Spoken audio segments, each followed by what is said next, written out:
throughout the North Texas area.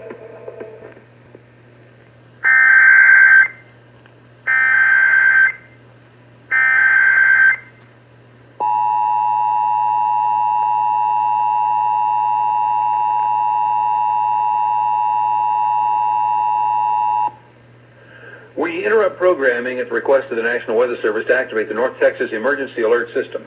The National Weather Service has issued severe thunderstorm warnings for southwestern Parker County and northern Hood County until 8 o'clock. Severe thunderstorm is located over Western Lake, about 10 miles north of Granbury. It's nearly stationary, but it may contain 60-mile-per-hour wind gusts and quarter-sized hail. Granbury, Oak Trail Shores, Horseshoe Bend, Tin Top, Lake Granbury, all in the warning area and possibly the path of this storm, although it is slow-moving. This also includes sections of Interstate 20 between mile markers 393 and 394. Once again, a severe thunderstorm warning for southwestern Parker and northern Hood counties until 8 o'clock. A severe thunderstorm is located over Western Lake, or about 10 miles north of Granbury. It's nearly stationary, but may contain 60-mile-per-hour wind gusts and quarter-sized hail. All North Texas stations affected by this alert are requested to relay the preceding message.